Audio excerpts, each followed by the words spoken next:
नारायण नारायण नारायण नारायण।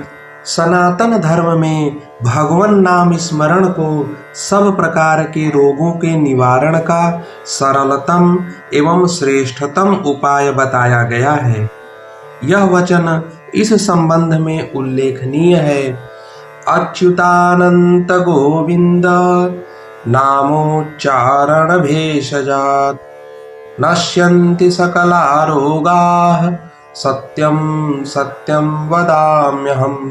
अर्थात औषधि के रूप में अच्युत, अनंत तथा गोविंद इन नामों का उच्चारण करने से सभी रोग नष्ट हो जाते हैं। यह मैं सत्य कहता हूँ, सत्य कहता हूँ। पुरी पीठ के ब्रह्मलीन जगतगुरु शंकराचार्य अनंत श्री स्वामी निरंजन देव तीर्थ जी महाराज तथा इसी पीठ के वर्तमान जगत गुरु शंकराचार्य अनंत श्री स्वामी निश्चलानंद सरस्वती जी महाराज के अनुसार उक्त श्लोक में भगवान के 3 नामों अच्युत, अनंत और गोविंद का उल्लेख है। इन तीनों नामों का स्मरण जप इस प्रकार करना चाहिए। अच्युताय नमः, अनंताय नमः, गोविंदाय नमः। इन नाम मंत्रों का जप उठते बैठते, सोते जागते, चलते फिरते सभी अवस्थाओं में करते रहने से सभी प्रकार के रोगों से तथा शारीरिक एवं मानसिक कष्टों से मनुष्य को मुक्ति मिल जाती है। इतना ही नहीं, इनका जप करते रहने से अनेक लौकिक कार्यों में भी सफलता मिलती है।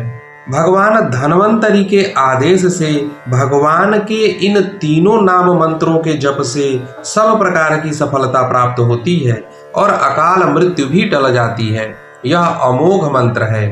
आबाल वृद्ध नर नारी सभी को आदि व्याधि से मुक्त रहने के लिए इन नाम मंत्रों का यथाशक्ति जप करते रहना चाहिए।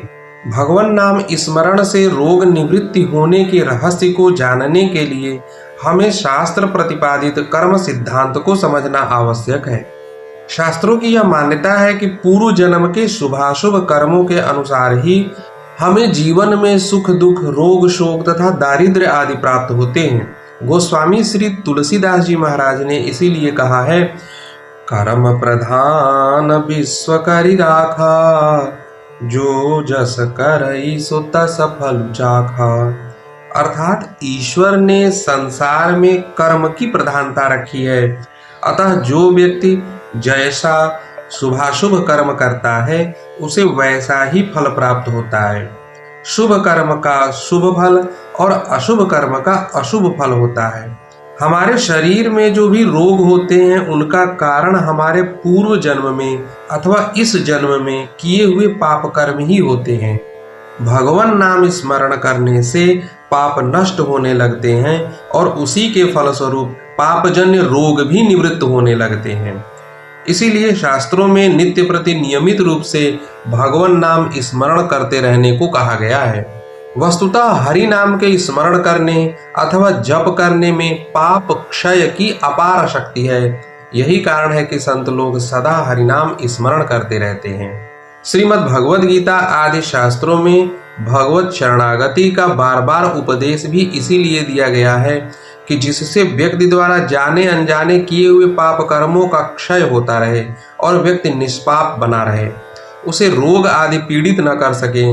गीता में भगवान कहते हैं, सर्वधर्मान परित्यज्य मामेकं शरणं व्रज अहम त्वा सर्व पापेभ्यो मोक्षयिष्यामि मा शुचः। अर्थात समस्त कर्तव्य कर्मों का त्याग करके तुम मुझ एक परमात्मा की शरण में आ जाओ, मैं तुम्हें संपूर्ण पापों से मुक्त कर दूंगा। तुम शोक मत करो। भगवान नाम स्मरण का भी यही फल है। इसीलिए सभी शास्त्रों में विभिन्न देवी देवताओं के स्तोत्रों का पाठ करने का फल पाप मुक्ति बताया गया है।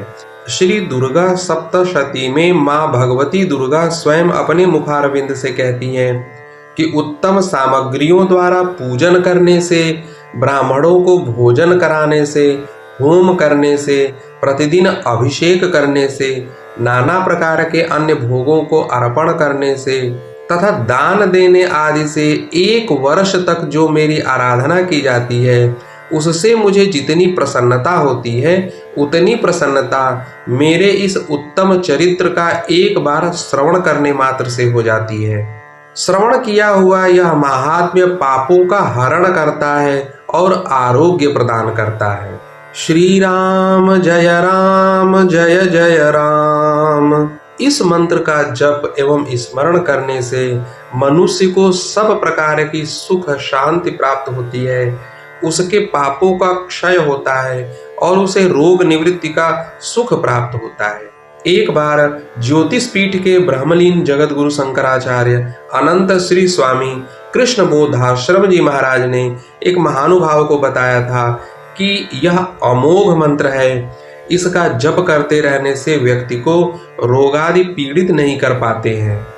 अतः कल्याणकामी को सदैव इस मंत्र को जपते रहना चाहिए। श्री राम रक्षा स्तोत्र में लिखा है, रामेति रामभद्रेति रामचंद्रेति वा स्मरन् नरो न लिप्यते पापैर्भुक्तिं मुक्तिं च विन्दति भर्जनं भवबीजानामर्जनं सुखसम्पदां तर्जनं यमदूतानां राम रामेति गर्जनम्। वस्तुतः राम नाम में पाप हरण करने की असीम शक्ति है। जिस प्रकार अग्नि स्पर्श होते ही जला देती है, उसी प्रकार राम नाम स्मरण करते ही पापों का क्षय होने लगता है तथा साथ ही पापजन्य रोग भी शांत होने लगते हैं। महर्षि वाल्मीकि तो अपने जीवन के पूर्वार्ध में सप्तऋषियों के उपदेश करने पर भी राम शब्द का उच्चारण नहीं कर पाए थे और उन्होंने राम शब्द के स्थान पर मरा मरा जपा। उसी से वे विशुद्ध चित्त हो अलौकिक शक्तियों से संपन्न हो गए, व्याधियों से मुक्त हो गए तथा रामायण महाकाव्य के रचयिता हुए। गोस्वामी तुलसीदास जी रामचरितमानस में लिखते हैं, उलटा नाम जपत जगु जाना बाल्मीकि भय ब्रह्म समाना। हरि शब्द का सामान्य अर्थ है हरण करने वाला, अर्थात जो मनुष्यों के पापों का, दुखों का तथा कष्टों का हरण करता है वह हरि है। इसी कारण जब जब भक्तों पर संकट आए तब तब भगवान श्री हरि ने उनका निवारण किया। श्री हनुमान जी रुद्रावतार हैं। कल्याण करने के कारण ही उन्हें शिव शंकर कहा जाता है। उन्हीं ने श्री हनुमान जी के रूप में अवतार लेकर भगवान श्री राम की लीलाओं में महत्वपूर्ण भूमिका का निर्वाह किया। श्री हनुमान चालीसा की यह पंक्ति सदैव जपने एवं स्मरण करने योग्य है। नासै रोग हरे सब पीरा जपत निरंतर हनुमत वीरा।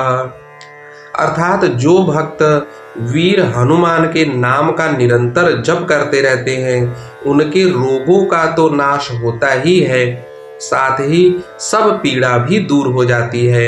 इससे स्पष्ट होता है कि यदि हम श्रद्धा पूर्वक भक्ति के साथ शास्त्रोक्त रीति से भगवान के पावन नाम का स्मरण करते हैं तो निश्चय ही पाप दग्ध हो जाते हैं और रोगों की निवृत्ति हो जाती है तथा भगवत कृपा का अनुभव भी हो जाता है।